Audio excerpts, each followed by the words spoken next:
Hello everyone, welcome to Magnet Brains. मैं हूं अदिति शाह और आज के लेक्चर में हम कर रहे हैं क्लास 11th अकाउंट्स का चैप्टर नंबर 19 जिसका नाम है एडजस्टमेंट इन फाइनेंशियल स्टेटमेंट्स। तो बच्चों, आज हम ये नया चैप्टर स्टार्ट करने जा रहे हैं। हमने प्रीवियस लेक्चर तक चैप्टर नंबर 18 पूरा कंप्लीट कर लिया, जिसमें आपने क्या क्या सीखा। आपने छोटी मोटे कॉन्सेप्ट सीखे, ट्रेडिंग अकाउंट, पीएनएल और बैलेंस शीट को किस तरह से बनाते हैं, आपने उसका फॉर्मेट भी देखा और उसका लॉजिक समझा, उसके कॉन्सेप्ट सीखे। ठीक है, और पूरे क्वेश्चंस हमने डिटेल में डिस्कस करके क्लास में सॉल्व भी कर लिए। अब एक छोटा सा एड ऑन है ये चैप्टर नंबर 19, तो ये समझो कि आपका बेस तो चैप्टर नंबर 18 ही रहेगा। ठीक है, लेकिन आपका उस पर अब आप ये एक तरीके से बिल्डिंग खड़ी कर रहे हो। ठीक है, तो ट्रेडिंग, पीएनएल और बैलेंस शीट इसमें भी रहेगा, लेकिन इसमें क्या हो जाएगा, एडजस्टमेंट्स आ जाएंगे। एडजस्टमेंट्स क्या होते हैं, कैसे उसको सॉल्व करते हैं, क्या मतलब होता है, वो सब हम अभी समझेंगे। बिल्कुल शांति से आप आराम से बैठ जाओ और बिल्कुल फोकस होके समझो। ठीक है, तो पहला हमारा जो है एडजस्टमेंट्स इन फाइनेंशियल स्टेटमेंट्स, हम स्टार्ट करने जा रहे हैं चैप्टर नंबर 19।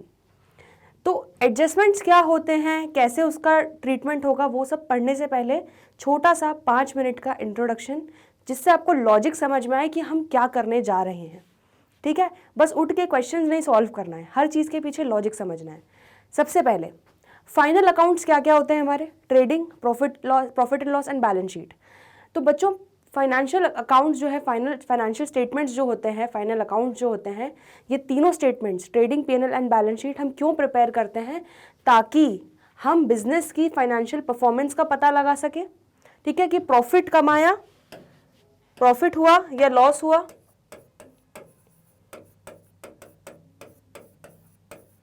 ठीक है, प्रॉफिट हुआ या लॉस हुआ ये पता लगा सके, या उसकी असेट्स कितनी हैं और लायबिलिटीज कितनी हैं। तो इससे एक बिजनेस की आपको फाइनेंशियल पोजीशन, फाइनेंशियल स्टेटस पता चल जाता है कि ये कंपनी कैसा परफॉर्म कर रही है। ठीक है, ये कंपनी का फाइनेंशियल पोजीशन क्या है मार्केट में, असेट्स कितने हैं, लायबिलिटीज कितनी हैं। ये सारी चीज़ें एक तरीके से हमारा रिपोर्ट कार्ड बन जाता है कंपनी का। ठीक है, तो अब क्या होता है बच्चों, ये रिपोर्ट कार्ड सही बनना ज़रूरी है, ट्रू एंड फेयर व्यू देना ज़रूरी है, ताकि जो हमारे इंटरनल यूज़र्स और एक्सटर्नल यूज़र्स होते हैं, हमने पढ़े हैं, वो लोग सही तरीके से डिसीजन ले पाए। ठीक है, सही वे में वो लोग डिसीजन ले पाए, इन्फॉर्म्ड डिसीजन ले पाए। अगर रिपोर्ट कार्ड गलत दिखाओगे, ठीक है, कंपनी हो रही है फेल, लेकिन कंपनी दिखा रही है झूठ झूठ कि मेरे तो बहुत अच्छे मार्क्स आए हैं, ठीक है, तो क्या हो जाएगा, इन्वेस्टर या जो भी है वो गलत डिसीजन ले लेंगे, जो कि गलत है। ठीक है, लेकिन इसीलिए क्या होता है बच्चों, अब सही ट्रू एंड फेयर व्यू देने के लिए हमें कुछ चीज़ें ध्यान में रखनी होती है। जैसे आपने कई सारे प्रिंसिपल्स पढ़े हैं, अकाउंटिंग के हमने अजम्पशंस पढ़े हैं, going concern, consistency, matching principal. उसमें आपको याद होगा आपने एक प्रिंसिपल और पढ़ा है जिसका नाम है अक्रूवल अजम्पशन, अक्रूवल कॉन्सेप्ट। ठीक है, तो जितने कॉन्सेप्ट्स थे उसमें आपने ये अजम्पशंस थे, उसमें आपने अक्रूवल अजम्पशन भी पढ़ा था। और वो क्या बोल रहा था, इस साल से रिलेटेड जितने भी खर्चे हैं सब के सब नोट कर लो, सब के सब रिकॉर्ड कर लो।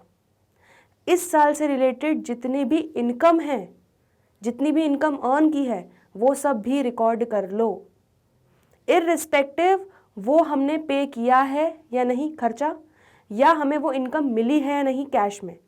लेकिन अगर आपकी इनकम जो है वो अक्रू हो गई है, ठीक है, आपने अर्न कर ली है इनकम, पैसा भले ही अभी नहीं आया, लेकिन आपने वो एक्टिविटी परफॉर्म कर दी है, जो भी कर रहे हो आप, ठीक है, गुड्स बेच रहे हो या सर्विसेज दे रहे हो सामने वाले को, जिससे आपने वो एक्टिविटी परफॉर्म कर दी है, सेल हो गई है एग्जाम्पल, ठीक है, लेकिन पैसा नहीं आया है, लेकिन तब भी आप उसको सेल मानोगे। क्यों? क्योंकि वो इस साल से रिलेटेड है। अगर आप इस तरह से प्रॉपरली इस साल के सारे खर्चे और इस साल के सारे एक्सपेंसेस, ठीक है, भले ही पैसा आया है या नहीं, या पैसा हमने एक्सपेंसेस में खर्चा, कैश हमारा गया हो या नहीं, उससे मतलब नहीं है। मतलब क्या है, एक्सपेंसेस इनकर होने से और इनकम के अर्न होने से। ठीक है, तो वो अभी के अभी उसी साल में रिकॉर्ड कर लो।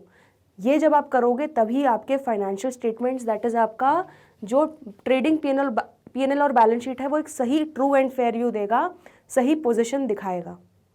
ठीक है, कि आपका बिजनेस ने कैसा परफॉर्म किया, कितने खर्चे हुए, क्या क्या इनकम हुई, कितना प्रॉफिट या लॉस है, क्या असेट्स है, क्या लायबिलिटीज़ है। आया समझ में?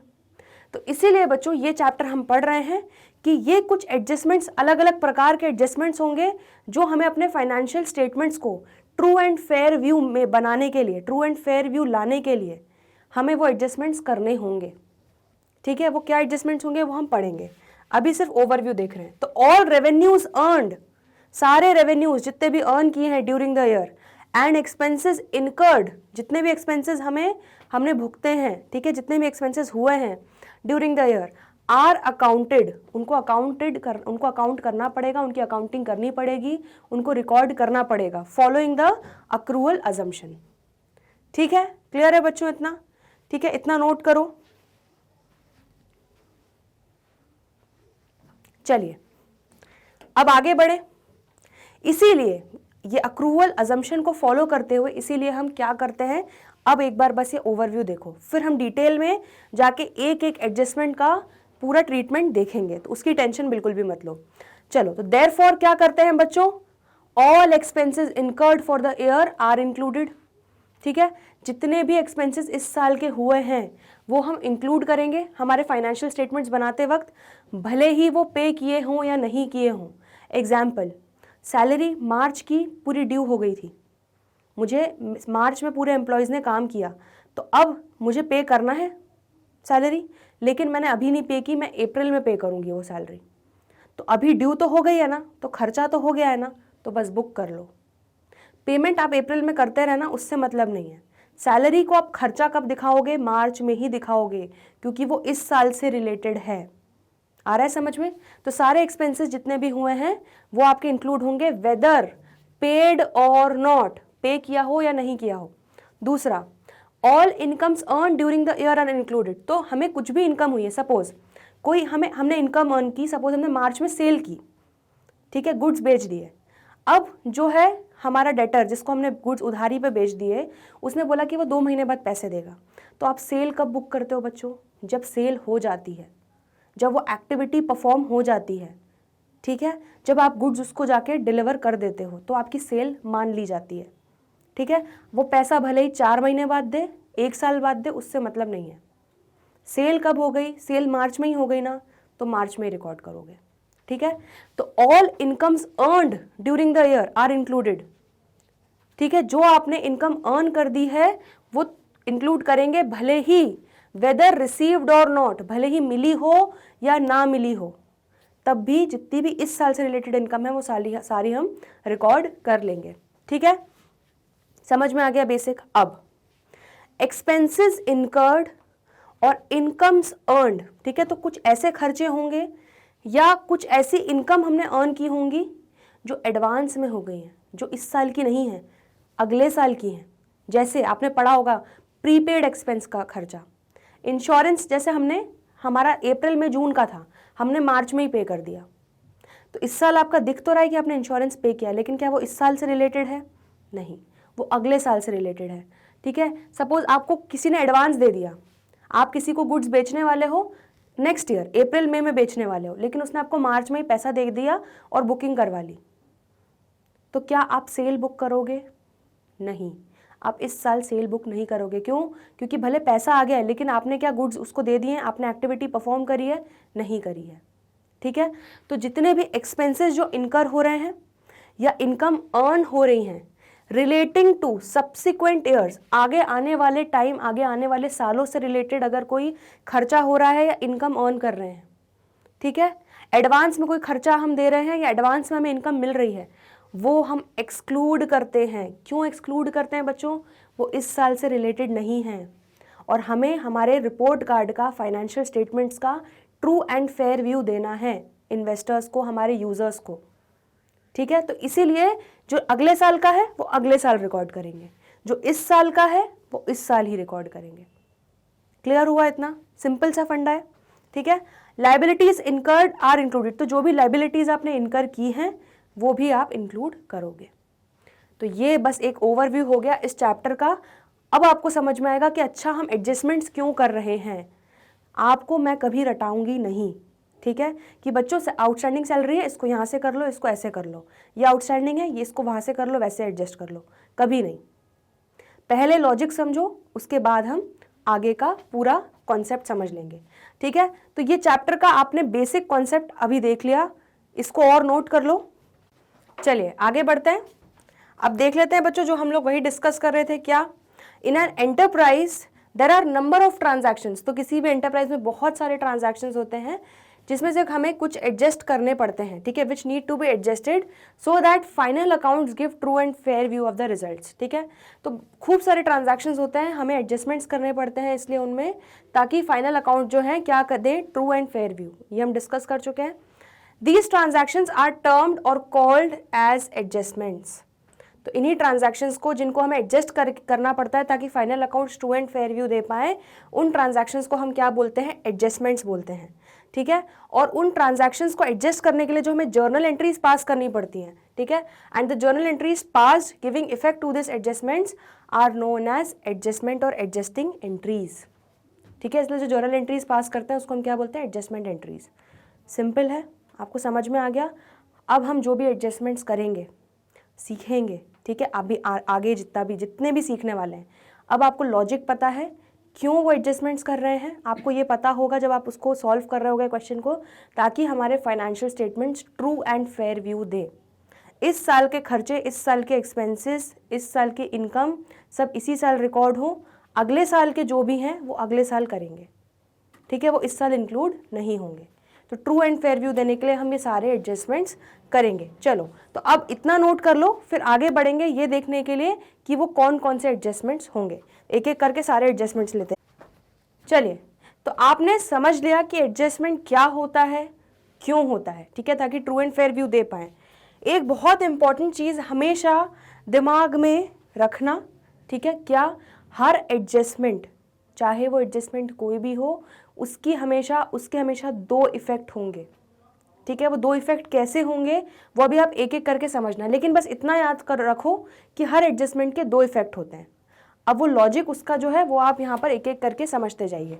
तो क्लोजिंग स्टॉक या इन्वेंट्री, इसका बच्चों हम प्रीवियस वीडियो में भी देख चुके हैं, प्रीवियस वाले चैप्टर 18 नंबर चैप्टर में भी देख चुके हैं, क्या कि क्लोजिंग स्टॉक या इन्वेंट्री को हमेशा हम वैल्यूएशन करते हैं। रूल क्या है, कॉस्ट और NRV, that is net realisable value, whichever is less.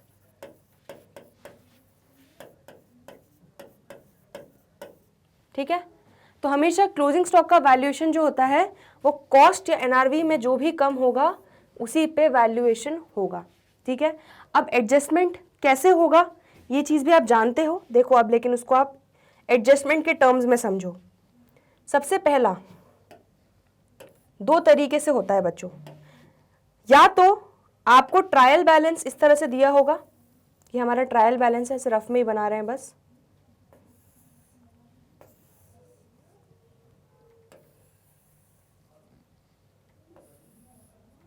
ठीक है, इस तरह से आपका ट्रायल बैलेंस रहता है बच्चों। ये आपका है डेबिट, ये है आपका क्रेडिट।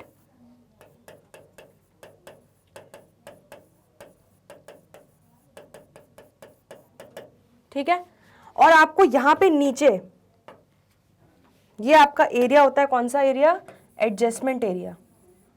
तो यहाँ आपको नीचे एडजस्टमेंट्स में दिया हुआ है क्या, कि क्लोजिंग स्टॉक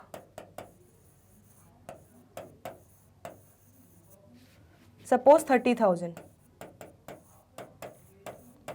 ठीक है, ट्रायल बैलेंस में नहीं आया है वो, नीचे आपको ट्रायल बैलेंस के नीचे अलग से, आप हमने देखा है क्वेश्चन सॉल्व किए, तो क्लोजिंग स्टॉक ₹30,000 ऐसे आपको अलग से दिया हुआ है। जब आपको ऐसे दिया है तो ये बच्चों आपको प्रॉपरली एक एडजस्टमेंट दिया हुआ है, और जब भी एडजस्टमेंट दिया होता है तो उसका हमने क्या देखा था, उसके हमेशा दो इम्पैक्ट आएंगे। ठीक है, दो जगह उसका इफेक्ट आएगा। तो कहाँ कहाँ इफेक्ट आएगा, पहला आएगा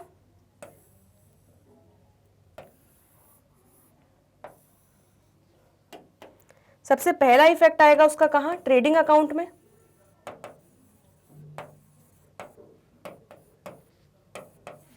और दूसरा इफेक्ट कहाँ आएगा, बैलेंस शीट में।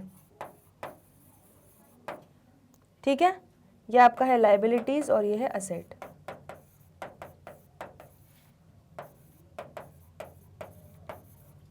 तो आपका जो क्लोजिंग स्टॉक है बच्चों, ठीक है, तो ट्रेडिंग अकाउंट के यहां पे क्रेडिट में आएगा,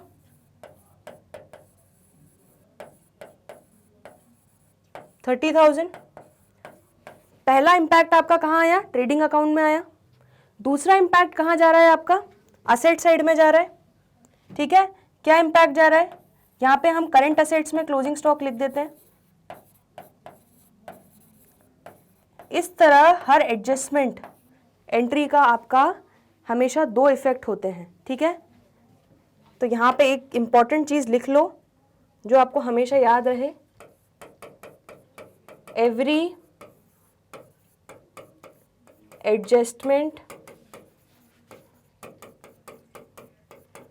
हैज टू इफेक्ट्स, ठीक है।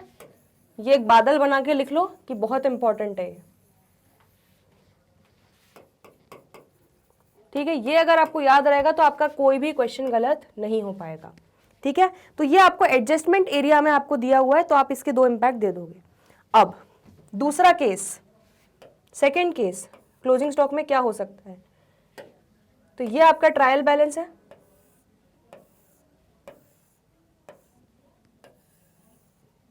हम छोटू सा ट्रायल बैलेंस बना रहे हैं बिल्कुल।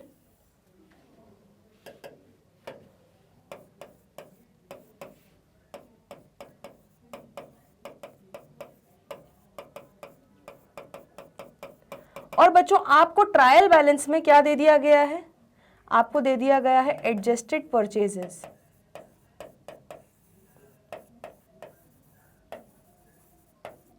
सपोज कितना दिया है? 50,000, ठीक है। और नीचे यहां पे एडजस्टमेंट में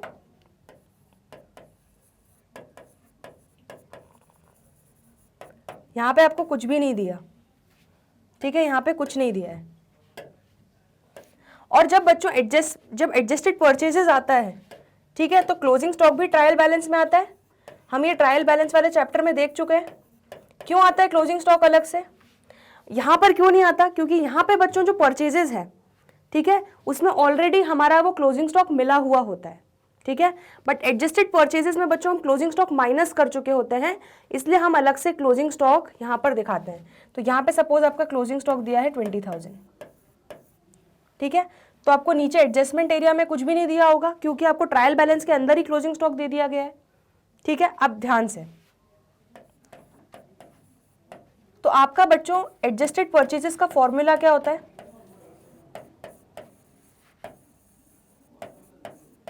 क्या होता है? Opening stock plus net purchases minus closing stock, ठीक है। यह आपका एडजस्टेड परचेजेस का फॉर्मूला होता है। चलिए अब बच्चों एक चीज हमेशा याद रखो, every adjustment has two effects. तो अगर आपका एडजस्टमेंट एरिया में दिया हुआ है कोई भी adjustment, that is trial balance के अंदर नहीं है, ट्रायल बैलेंस के बाहर नीचे वाले एरिया में दिया हुआ है, उसके हमेशा दो इफेक्ट्स होंगे, ठीक है। तो ये जैसे आपका ये एक पहला इफेक्ट हो गया और ये दूसरा इफेक्ट हो गया। लेकिन यहां तो आपके एडजस्टमेंट एरिया में कुछ दिया ही नहीं हुआ है, क्लोजिंग स्टॉक तो आपका ट्रायल बैलेंस के अंदर दिया हुआ है। मतलब अगर आपके एडजस्टमेंट एरिया में नहीं दिया है वो चीज़, ट्रायल बैलेंस के अंदर वो चीज़ दी गई है, तो उसका हमेशा एक ही इफेक्ट होगा। बहुत इंपॉर्टेंट है, उसका हमेशा एक ही इफेक्ट होगा। हर एडजस्टमेंट एंट्री का जो नीचे आपको दिए हैं एडजस्टमेंट्स, उसके दो इफेक्ट्स होंगे। लेकिन कोई भी चीज़ अगर आपको ट्रायल बैलेंस के अंदर दी हुई है, नीचे एडजस्टमेंट एरिया में नहीं दिया है, उसका हमेशा एक ही इफेक्ट होगा, ठीक है। लॉजिक आपने देखा क्यों? क्योंकि क्लोजिंग स्टॉक बच्चों हमारा ऑलरेडी क्या हो रहा है, देखो, जब आप एडजस्टेड परचेजेस को ट्रायल बैलेंस में ट्रेडिंग अकाउंट में लिखोगे,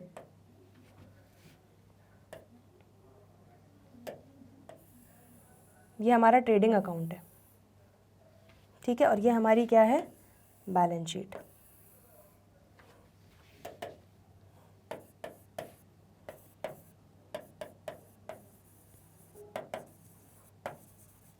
और ये आपकी है बैलेंस शीट, ठीक है। तो बच्चों ट्रेडिंग अकाउंट में जब आप एडजस्टेड परचेजेस यहां पे लिखोगे,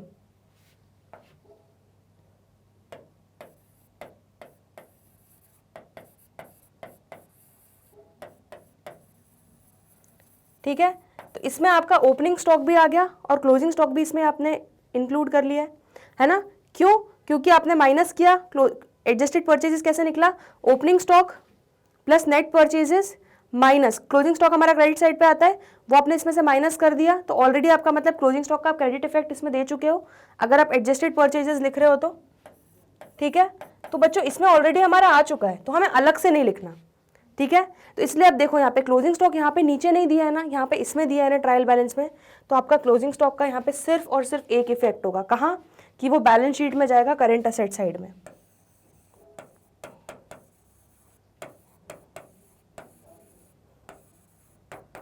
ठीक है, आया समझ में? तो ये एक चीज हमेशा याद रख लो, कभी गलती नहीं होगी। अगर एडजस्टमेंट दिया है नीचे ट्रायल बैलेंस के, उसके हमेशा दो इफेक्ट्स होंगे, और अगर आपका एडजस्टमेंट नहीं दिया है, कुछ भी नहीं दिया है आपका एडजस्टमेंट, ठीक है, तो हमेशा उस आइटम के हमेशा कोई एक इफेक्ट होगा। क्लियर है? आ रहा है समझ में? कोई कंफ्यूजन तो नहीं है?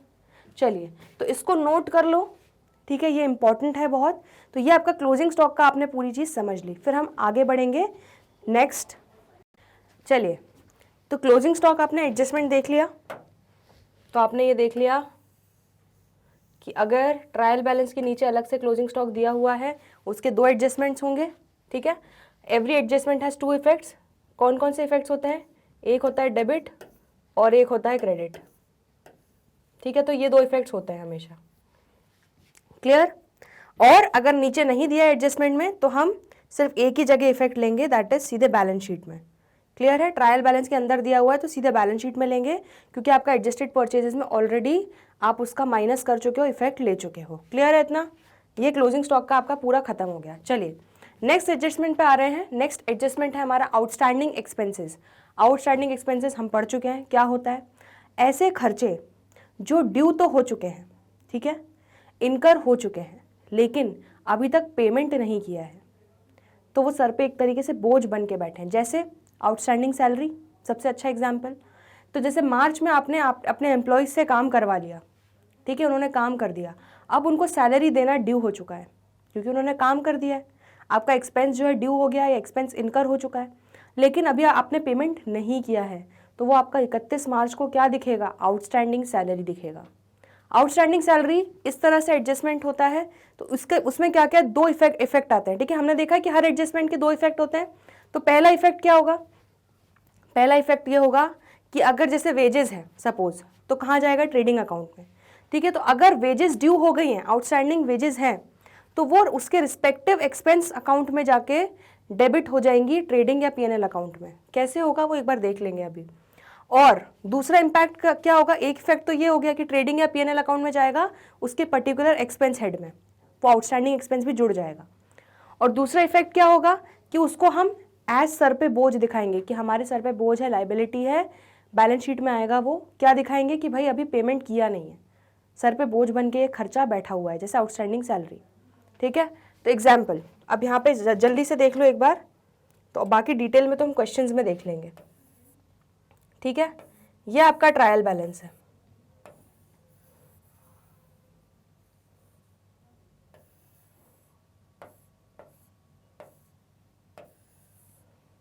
ठीक है। मैं टीबी लिख रही हूँ बस, तो टीबी मीन्स ट्रायल बैलेंस।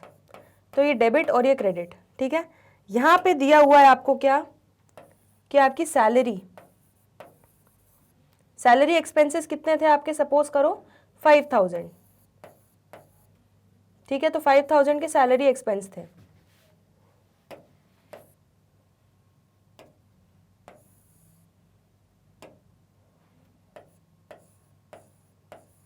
ठीक है। और नीचे आपको एडजस्टमेंट में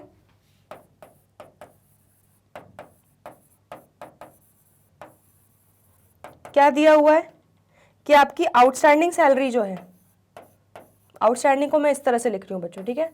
तो आउटस्टैंडिंग सैलरी जो है दैट इज 2000, ठीक है। तो अब बच्चों जब आप इसके दो इफेक्ट क्या होंगे देखो, सबसे पहले ये हो गया आपका ट्रेडिंग अकाउंट, सॉरी ये आपका पीएनएल अकाउंट हो जाएगा और ये बैलेंस शीट हो जाएगा, ठीक है। तो ये हो गया आपका पीएनएल अकाउंट और ये हो जाएगा आपका बैलेंस शीट, ठीक है। ये हो गई आपकी लायबिलिटीज और ये आपके हो गए असेट्स। चलिए, तो आप जब सैलरी का खर्चा देखते हैं ट्रायल बैलेंस में, तो आप क्या करते हैं, यहां पे लिखते हैं टू सैलरी, कितना 5000, थोड़ा पीछे से लिखते हैं, टू सैलरी 5000, ठीक है, इस तरह से आप लिखेंगे। लेकिन ये 5000 तो ऐसी सैलरी है जो खर्चा हुआ है और हमने पेमेंट भी कर दिया है, ठीक है। लेकिन 2000 रुपये ऐसे हैं जो खर्चा हुआ है, ठीक है, इस साल का खर्चा है, आउटस्टैंडिंग सैलरी है जो देना बनता था लेकिन अभी दिया नहीं है। तो यहाँ पे आप क्या कर लोगे, इसको प्लस कर लोगे, आउटस्टैंडिंग सैलरी,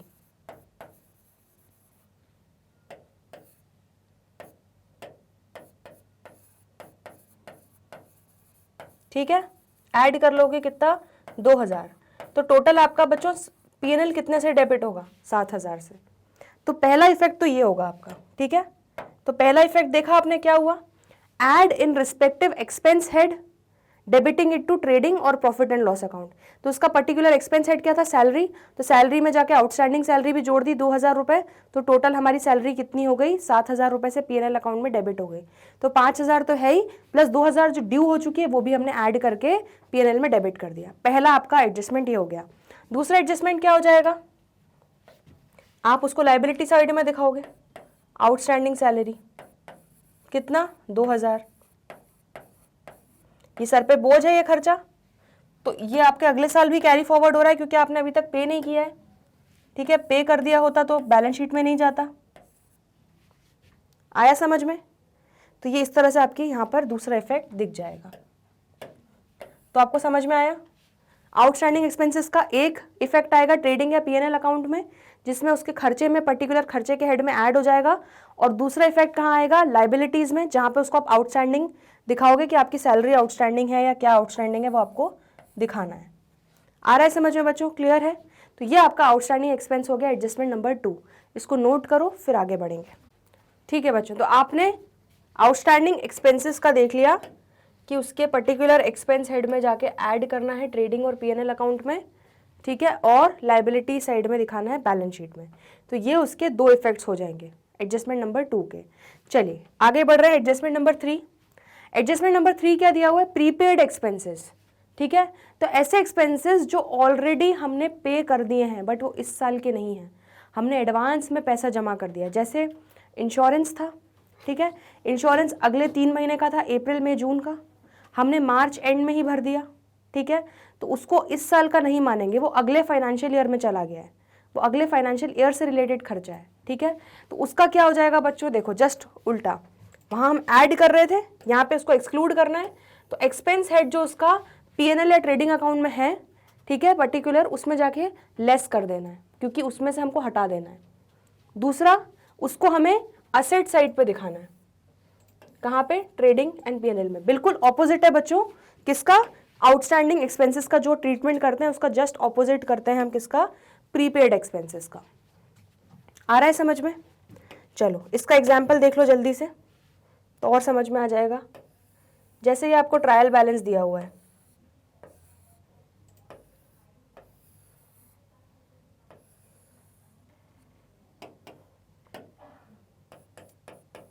ये हमारा ट्रायल बैलेंस है। यहां पर आपको दे दिया गया है क्या, इंश्योरेंस, खर्चा दिया इंश्योरेंस, और अमाउंट सपोज यहां पे दे दिया है कितना, 6000, ठीक है। और यहां पे हमें दिया हुआ है नीचे एडजस्टमेंट्स में,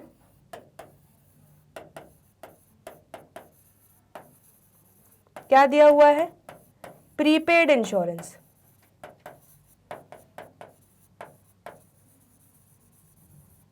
ठीक है। हमने ऑलरेडी प्रीपेड इंश्योरेंस, ऑलरेडी कितना प्रीपे कर दिया है हमने, पेमेंट कर दिया है, वो है हमारा सपोज 2000, ठीक है, जो इस साल से रिलेटेड नहीं है बट हमने एडवांस में पेमेंट कर दिया है, ठीक है, वो अगले साल से रिलेटेड है। प्रीपेड मतलब पहले से एडवांस में आपने इंश्योरेंस का पे कर दिया है बट इस साल से रिलेटेड नहीं है। तो चलो इसके दो इफेक्ट्स कहाँ आएंगे, देखो ज़रा। पहला इफेक्ट जो है प्रॉफिट एंड लॉस अकाउंट में आप इंश्योरेंस को डेबिट करते हो, ठीक है, तो यहां पर आप क्या करोगे, टू इंश्योरेंस ये लिखते हैं हम, कितना लिखोगे 6000, लेकिन उसमें से आप लेस करोगे कितना, प्रीपेड। वहां आउटस्टैंडिंग को ऐड कर रहे थे, यहां प्रीपेड को लेस करोगे, कितना लेस करोगे 2000, तो टोटल कितना हो गया ये आपका 4000। तो आपका टोटल इस साल का इंश्योरेंस कितना रिलेटेड था, 4000 रुपये। 2000 अगले साल का था इसलिए वो आपने माइनस कर दिया, तो आपको सिर्फ 4000 रुपये का ही इंश्योरेंस जो है पीएनएल में बुक करना है क्योंकि वो इस साल से रिलेटेड है। पहला इफेक्ट ये होगा। दूसरा इफेक्ट क्या होगा बच्चों, क्योंकि ये खर्चा इस साल का नहीं है अगले साल का है, तो हमें बेनिफिट अगले साल में मिलने वाला है। मतलब बेसिकली पैसा आपने अभी दे दिया है बट बेनिफिट अगले साल में मिलने वाला है। मतलब ये एक तरीके से क्या हो गया, हमारा असेट हो गया, ठीक है। तो ये आपका है बैलेंस शीट, ये आपका लायबिलिटीज और असेट्स, ठीक है। यहाँ पर हम क्या लिख देंगे, यहाँ पर हम लोग लिख देंगे प्रीपेड इंश्योरेंस।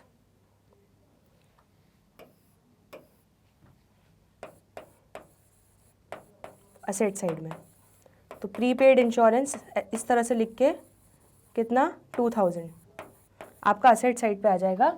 ये आपका कौन सा इफेक्ट हो जाएगा, ये आपका सेकंड नंबर इफेक्ट हो जाएगा, ठीक है। तो आपने देखा less in respective expense head in trading और पीएनएल अकाउंट, ये हमने किया। दूसरा shown as asset in the balance sheet, तो ये आपका प्रीपेड एक्सपेंस का इस तरह से आपको प्रेजेंटेशन करना है। क्लियर है बच्चों, इस तरह से एडजस्टमेंट करना है। ये हो गया आपका एडजस्टमेंट नंबर 3, ठीक है। दोनों इम्पैक्ट देख लिए, आगे बढ़ेंगे, पहले इतना नोट कर लो। चलिए नेक्स्ट एडजस्टमेंट्स देख लेते हैं। तो एडजस्टमेंट नंबर 4 है बच्चों, जैसे अभी आपने आउटस्टैंडिंग एक्सपेंस और प्रीपेड एक्सपेंस का एडजस्टमेंट देखा, सिमिलरली बिल्कुल किस तरह से अक्रूड इनकम और अनअर्न्ड इनकम का कॉन्सेप्ट है, ठीक है। तो अक्रूड इनकम मतलब क्या, बस आपको याद होना चाहिए कि इसका मतलब क्या है, उसका एडजस्टमेंट आप अपने आप लॉजिकली कर लोगे। तो अक्रूड इनकम मतलब क्या, इनकम अर्न कर ली है लेकिन अभी तक मिली नहीं है, ठीक है। कैश में या पैसा हमें मिला नहीं है लेकिन हमने इनकम अर्न कर दी है। जैसे हमने सेल्स कर दी है लेकिन पैसा शायद हमें 2 महीने बाद वो सामने वाला डेटर जो है वो देगा, लेकिन सेल तो कर दिया ना, तो बस इस साल से रिलेटेड है ना, हाँ बिल्कुल है, तो इस साल बुक कर लो, ठीक है। तो क्या करोगे आप, उसको ऐड करोगे रिस्पेक्टिव इनकम हेड में, ठीक है। तो पीएनएल अकाउंट या ट्रेडिंग अकाउंट में क्रेडिट साइड पे, ठीक है, क्या हो जाएगा आपका, इनकम क्रेडिट करते हो। तो जैसे आपने सपोज कुछ भी इनकम लिखी, सपोज आपका रेंट रिसीव्ड, ठीक है, आप रेंट आपका ड्यू हो गया है, आपने किसी को रेंट पे रहने के लिए जगह दी है और आपका एक महीने का पूरा रेंट जो है वो ड्यू हो चुका है, सामने वाले से आप अर्न कर चुके हो क्योंकि वो 1 महीना रह लिया, तो अब सामने वाले से पैसा लेना बाकी है, ठीक है, लेकिन आपकी इनकम तो हो गई ना, आपने इनकम तो अर्न कर ली ना, तो उसको आप रेंट रिसीव्ड में ऐड कर दोगे। आया समझ में, अक्रूड इनकम। तो एक चीज़ तो हो जाएगी कि वो ट्रेडिंग या पीएनएल अकाउंट में जाके ऐड हो जाएगा रिस्पेक्टिव इनकम हेड में। दूसरा इम्पैक्ट क्या हो जाएगा बच्चों, दूसरा इम्पैक्ट ये हो जाएगा कि वो असेट साइड में दिखाएंगे, बैलेंस शीट में। असेट साइड में क्यों दिखाएंगे, अक्रूड इनकम का कॉन्सेप्ट क्या है, इनकम अर्न कर ली है लेकिन अभी तक पैसा मिला नहीं है, लेना बाकी है सामने वाले से, ठीक है, उसका बेनिफिट मिलना हमें बाकी है, तो फिर इसलिए हमें इसको किस तरह से दिखाते हैं बच्चों, असेट की तरह दिखाते हैं, ठीक है। बिल्कुल ऑपोजिट कॉन्सेप्ट क्या है, अनअर्न्ड इनकम का। तो अनअर्न्ड इनकम में क्या होता है बच्चों, अनअर्न्ड नाम में ही है कि हमने अभी अर्न नहीं किया है लेकिन पैसा मिल गया है, ठीक है। जैसे मैंने आपको एक बार एग्जांपल बताया था, सपोज अरिजीत सिंह परफॉर्म करने जा रहे हैं कहीं कॉन्सर्ट में, ठीक है, उनको पहले ही एडवांस दे दिया गया है कि आपको परफॉर्म करना है, बट उन्होंने परफॉर्म अभी तक किया नहीं है, तो वो उनकी क्या हो गई, अनअर्न्ड इनकम हो गई, ठीक है। आया समझ में। तो इनकम रिसीव्ड इन एडवांस ये आपकी अनअर्न्ड इनकम होगी, ठीक है। तो मतलब आपने अभी तक एक्टिविटी परफॉर्म नहीं की है इस साल, ठीक है, जिसके कारण आपकी इनकम जनरेट हो, तो इसलिए आप इस साल इस इनकम को बुक नहीं करोगे क्योंकि ये इस साल से रिलेटेड नहीं है, ये आपको एडवांस में पैसा मिल गया है। ठीक है, जैसे आपने मार्च में, सपोज आपने सामने वाली पार्टी ने आपको अप्रैल में आप उसको गुड्स देने वाले थे, अप्रैल में उसको सेल्स करने वाले थे, बट सामने वाली पार्टी ने आपको मार्च में ही पैसे दे दिए कि भैया ठीक है आप अप्रैल में गुड्स देना लेकिन पैसे अभी रख लो। ठीक है, तो आपने सेल नहीं किया है, तो इसीलिए उसको हम इनकम की तरह ट्रीट नहीं करेंगे। उसको हम क्या करेंगे, रिस्पेक्टिव इनकम हेड जो ट्रेडिंग या P&L अकाउंट में होगा उसमें से लेस करेंगे। आया समझ में? तो अनअर्न्ड इनकम को हम क्या करेंगे, लेस करेंगे। और क्योंकि पैसा मिल गया है, हमने अभी तक एक्टिविटी परफॉर्म नहीं करी है, तो हमारे सर पे बोझ है कि हमें सामने वाले को तो गुड्स बेचने हैं या जो भी हमें एक्टिविटी करनी है जिसके अगेंस्ट हमें वो इनकम मिली है। ठीक है, तो वो क्या हो जाएगा आपका, इसलिए आप उसको किसकी तरह दिखाओगे, लायबिलिटी की तरह दिखाओगे बैलेंस शीट में। बिल्कुल ऑपोजिट है अक्रूड इनकम का जो है अनअर्न्ड इनकम। आया समझ में? तो एडजस्टमेंट 4 और 5 ये इस तरह से हो गए। तो ठीक है, मैं आपको इस तरह से डिटेल में इसलिए इतना नहीं समझा रही हूँ क्योंकि ये हमने डिटेल में डिस्कस कर लिया। तो अब आप कहीं ना कहीं इमेजिन कर पा रहे होगे कि इसको क्या करना है, किस तरह से एडजस्टमेंट्स करने हैं ये वाले। ठीक है, इतना नोट करो।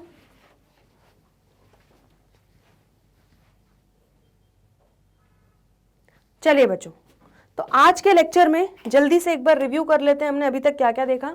हमने सबसे पहले तो ये देखा कि फाइनल अकाउंट्स बनाते हैं फाइनेंशियल परफॉर्मेंस और फाइनेंशियल पोजीशन पता करने के लिए। ठीक है, तो इसीलिए इंपॉर्टेंट क्या है कि इनका ट्रू एंड फेयर व्यू हो, ताकि जो हमारे यूजर्स हैं उनका डिसीजन मेकिंग सही हो, उनको हम सही रिपोर्ट कार्ड दिखाएं। ठीक है, और जितने भी रेवेन्यूज इस साल से रिलेटेड हैं, जितने भी एक्सपेंसेस इस साल से रिलेटेड हैं, वो इसी साल अकाउंट होंगे, इसी साल उनको रिकॉर्ड किया जाएगा, भले ही पैसा मिला हो या नहीं मिला हो, या एक्सपेंसेस में खर्चा किया हो या नहीं किया हो। ड्यू जैसे ही हो जाएगा एक्सपेंस या इनकम, वो इसी साल रिकॉर्ड होगा। ठीक है, तो ये आपने सारी चीज़ें देखी थी। लेकिन जो सब्सिक्वेंट ईयर्स के एक्सपेंसेस हैं, इनकम है, वो हम एक्सक्लूड करेंगे, इसलिए हम माइनस करते हैं। फिर हमने देखा कि एडजस्टमेंट्स क्यों किए जाते हैं, ट्रू एंड फेयर व्यू के लिए किए जाते हैं, और जो जर्नल एंट्रीज एडजस्टमेंट्स करने के लिए पास की जाती है उनको एडजस्टिंग एंट्रीज बोला जाता है। फिर हमने सबसे पहला देखा कि every adjustment has 2 effects, 2 effects होते हैं हर एडजस्टमेंट के, डेबिट और क्रेडिट। ठीक है, सबसे पहला एडजस्टमेंट था क्लोजिंग स्टॉक या इन्वेंट्री। हमने देखा था कि उसमें वैल्यूएशन करते हैं कॉस्ट और NRV which ever is less पे। ठीक है, अब जैसे यहाँ पे हमें ट्रायल बैलेंस के नीचे फिर दे दिया कि क्लोजिंग स्टॉक, तब आप किस तरह से उसका 2 इफेक्ट लोगे, एक ट्रेडिंग एक बैलेंस शीट में। और अगर आपको एडजस्टमेंट नहीं दिया हुआ है, ठीक है, कुछ भी, और ऊपर एडजस्टेड परचेजेस और क्लोजिंग स्टॉक ट्रायल बैलेंस के अंदर ही दिया है, तो फिर इसका हमेशा एक इफेक्ट होगा। तो जब भी नीचे एडजस्टमेंट दिया है उसके 2 इफेक्ट देने हैं, जब ट्रायल बैलेंस में कुछ आइटम आप ले रहे हो उसका सिर्फ एक ही इफेक्ट आएगा। आया समझ में? तो ये हमने देखा था। फिर हमने आउटस्टैंडिंग एक्सपेंसेस का देखा कि उसको आप क्या करते हो, आउटस्टैंडिंग एक्सपेंसेस जो भी होते हैं वो आपके P&L अकाउंट या ट्रेडिंग अकाउंट में ऐड हो जाते हैं पर्टिकुलर एक्सपेंस के हेड में, और लायबिलिटी की तरह बैलेंस शीट में दिखाया जाता है। प्रीपेड एक्सपेंसेस को क्या करते हैं बच्चों, माइनस किया जाता है एक्सपेंस में से और असेट साइड पे दिखाया जाता है।